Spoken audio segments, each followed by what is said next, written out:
మహారాష్ట్రలోని అధికార మహాయుతి ప్రభుత్వంలో కీలక నేతల మధ్య భేదాభిప్రాయాలు మొదలయ్యాయట. CM Fadnavis, deputy CM Eknath షిండేల మధ్య గ్యాప్ పెరిగిందనే టాక్ వినిపిస్తుంది. ఈ మాటలను ఇరువురు నేతలు ఖండిస్తున్నా అంతర్గతంగా మాత్రం వివాదం కొనసాగుతుందని తెలుస్తుంది. ఇందుకు వీరిద్దరి మధ్య డిఫరెన్సెస్కు కారణం ఏంటి? Let's watch the story.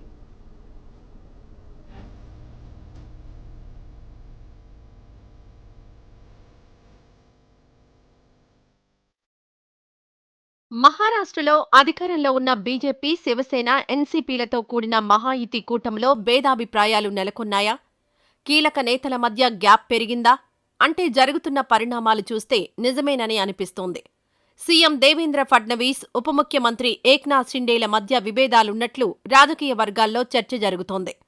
ఇటీవల వినాయక నవరాత్రుల చివరి రోజున ఛత్రపతి శివాజీ మహారాజును ఫడ్నవీస్ గౌరవిస్తున్నట్లుగా, వినాయకుడికి ఫడ్నవీస్ పూజ చేస్తున్నట్లుగా పత్రికల్లో ప్రకటనలిచ్చారు. ఆ యాడ్స్లో కింద మరాఠీలో దేవ బావు అని రాసి ఉంది. అయితే ఈ ప్రకటనలు ఎవరు జారీ చేశారో మాత్రం పేర్కొనలేదు. తనను తాను మరాఠా రిజర్వేషన్ల రూపశిల్పిగా చూపించుకోవడానికే ఫడ్నవీస్ ఈ ప్రకటనలు విడుదల చేసినట్లు టాక్ వినిపించింది. కాగా ఈ ప్రకటనలపై ఏక్నాథ్ షిండే గుర్రుగా ఉన్నారట.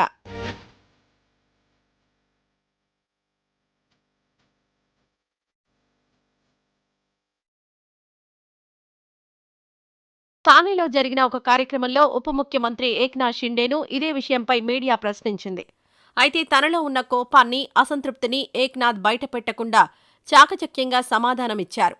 మరాఠా సమాజమైనా, ఇతర వెనుకబడిన తరగతుల సమాజమైనా వారికి న్యాయం చేసే పని మహాయుతి ప్రభుత్వం చేసింది.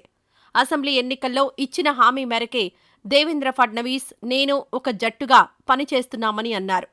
రాష్ట్ర అభివృద్ధి, పేదలకు సాయం చేయడమే తమ అజెండా అన్నారు. ఇక్కడ ఎవరు మరాఠా రిజర్వేషన్ వీరులు అనే ప్రశ్నే తలెత్తదని చెప్పుకొచ్చారు. కాబట్టి మీడియా తమ మధ్య గ్యాప్ను పెంచే ప్రయత్నం చేయవద్దని షిండే కోరారు.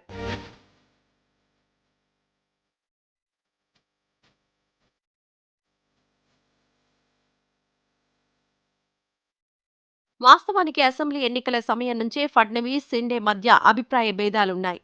ఎన్నికలకు ముందు ఫడ్నవీస్, షిండే మధ్య ప్రచ్ఛన్న యుద్ధం కూడా నడిచింది. కొత్త ప్రభుత్వం ఏర్పడిన తర్వాత కూడా ఫడ్నవీస్, షిండే ఎడముఖం పెడముఖంగా ఉన్నారు. ఒకవైపు సీఎంఆర్ఎఫ్ ఉన్నప్పటికీ ఏక్నాథ్ షిండే ప్రత్యేకంగా ఒక వైద్య సహాయ కేంద్రాన్ని ప్రారంభించారు. ఇది తీవ్రమైన చర్చకు దారితీసింది. అయితే అప్పట్లో కూడా షిండే ఈ గ్యాప్ ఆరోపణలను ఖండించారు. మేం ఐక్యంగా పోరాడుతున్నాం, కలిసి పనిచేస్తున్నాం. గతంలో ఫడ్నవీస్ ఉప ముఖ్యమంత్రిగా ఉన్నప్పుడు ఒక సెల్ స్థాపించారు. తాను కూడా నా ప్రాంత ప్రజల కోసం ఒక కేంద్రం ప్రారంభించారంటూ సమర్థించుకున్నారు.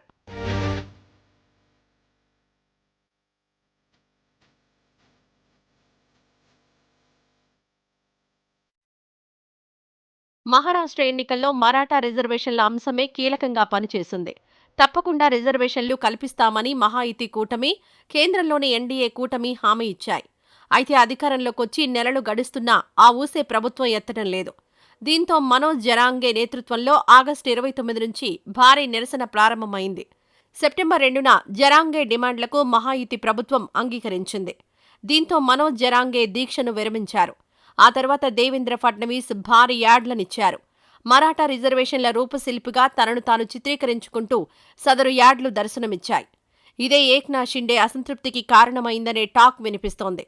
కూటమి ప్రభుత్వం ఇచ్చిన హామీని నెరవేర్చి దానిని తన ఖాతాలో వేసుకోవడానికి ఫడ్నవీస్ ప్రయత్నించారని శివసేన కూడా మండిపడుతుంది.